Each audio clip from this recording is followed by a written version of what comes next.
Chapter 248. Waiting from both sides. With both sides being aware of the whereabouts of Helmo Suin's manuscript, this matter would come to an end tonight. Therefore, the ambassador would have the freedom to take revenge. Is this the reason for the impending danger? Klein gained a rough understanding of the divination results, and the inexplicable omen.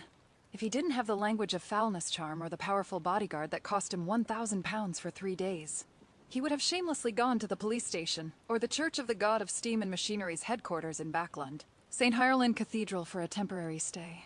He could avoid any possible attacks and await the assassination of the ambassador.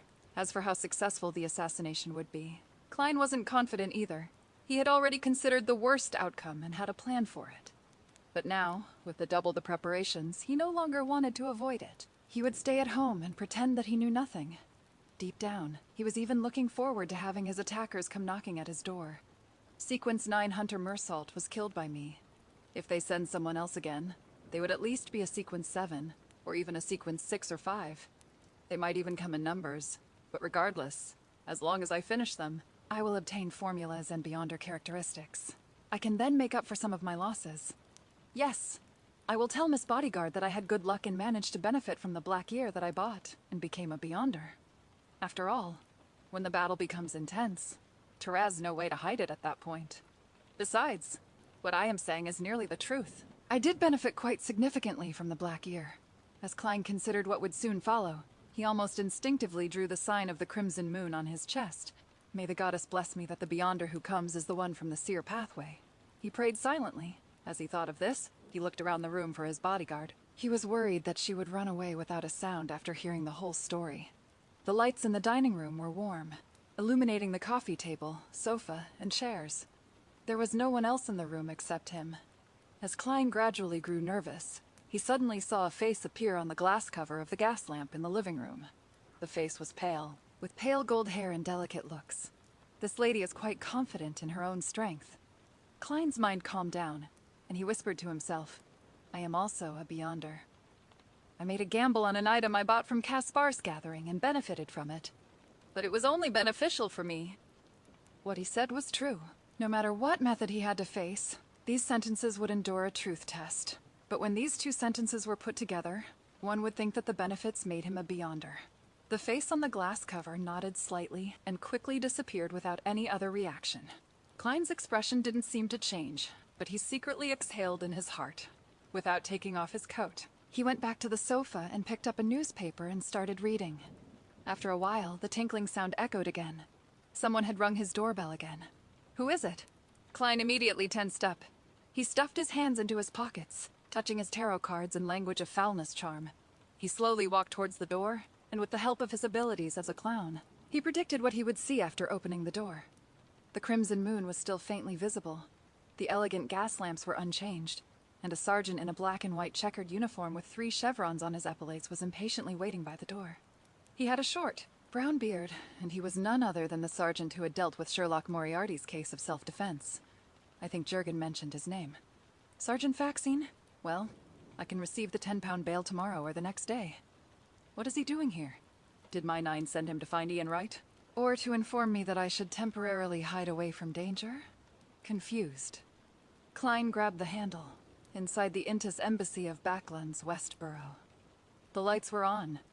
The scent of various perfumes and alcohol, accompanied by melodious melodies, stretched out to every corner. A ball was being held.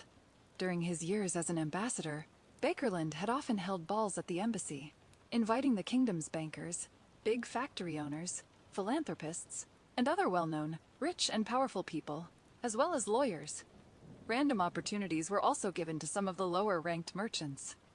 In this atmosphere, he would tell the guests about the prosperity and openness of Trier, and how the Intis Republic was no longer dominated by the likes of the nobles, bankers, factory owners, and lawyers.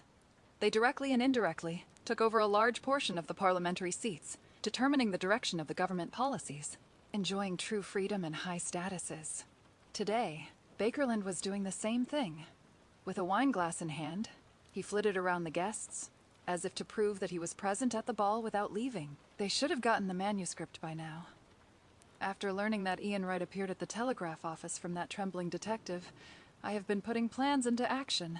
Now is the time to reap the rewards. Bakerland, with his thin but classy face, took a sip of the blood-like Armir wine and headed for the balcony, intending to take a breath of the cool night air. After learning that Ian had sent the telegram, as a veteran conspiracist and professional intelligence officer, Bakerland was acutely aware that Ian was contacting his superior. Therefore, he quickly made the double spy that had infiltrated the Fysak Empire's Backlund intelligence team, investigate and obtain the meeting time, location, and manner agreed upon by Ian and the team leader. After that, he pretended that nothing had happened, and continued to send people to look for Ian near Bacardi Street. He successfully found Ian, and also attracted the attention of My-9. According to his plan, his intelligence officer had deliberately let Ian go, so that My-9 would think that they were on the same starting line. After paralyzing his main opponent, he called in other unexposed intelligence agents to ambush Ian and the Fysak Empire's team leader. He wanted to find the manuscript and smuggle it out of the Loen Kingdom without being detected by the My-9. The situation had progressed as smoothly as he had expected. But the news that came back in the evening left his heart heavy. People from My-9 had actually appeared. They had appeared despite being supposedly fooled, with Rozago around. It's definitely not because of divination. Besides, My-9 isn't good at divination at all. That means we have a spy among our ranks. Let's hope that Rozago can be one step ahead of them and grab the manuscript to hand over to Shadow for extraction. Bakerland had deliberately organized the ball in order to avoid suspicion. But as such, he was unable to involve himself with the developments. All he could do was pray that his subordinates would amount to something. According to his plans, once Rozago succeeded, he would immediately transfer the items to another intelligence officer, one that had never been activated before. Then Rozago would lure My-9 away, and by creating some trouble, keep them out of sight and distract them from his partner. During this process, Bakerland requested Rozago to kill the detective while he was at it.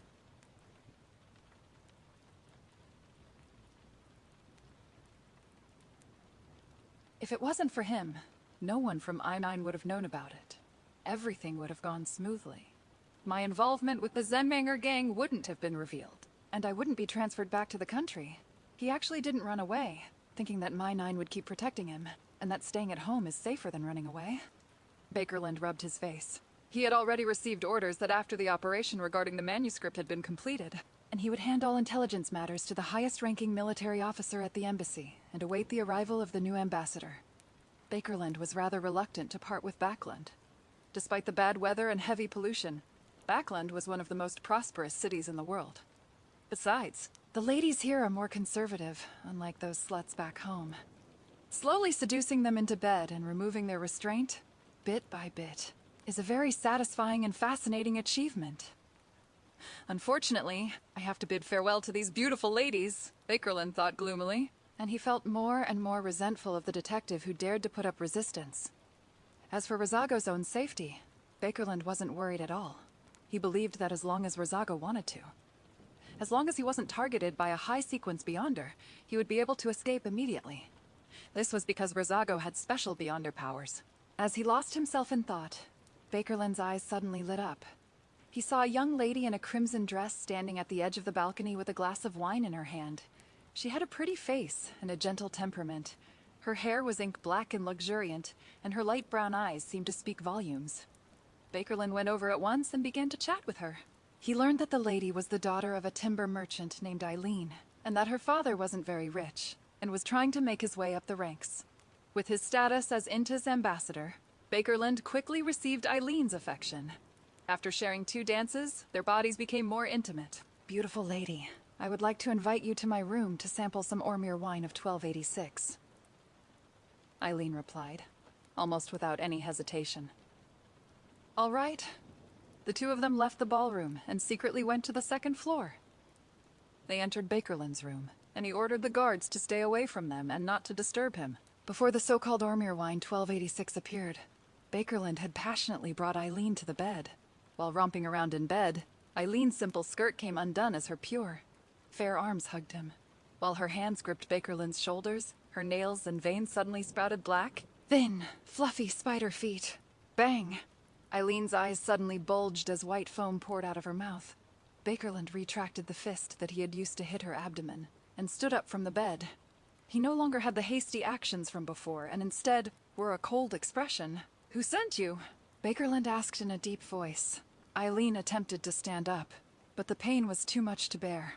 Her eyes were filled with shock and fear. Seeing the expression on the pretty girl's face, Backlund smiled and said, "It's true that I am into beautiful ladies, but I know this problem of mine. So, every time I meet a beautiful lady, I am especially careful. Speak. Who sent you? Don't bother resisting. I am very good at using fire."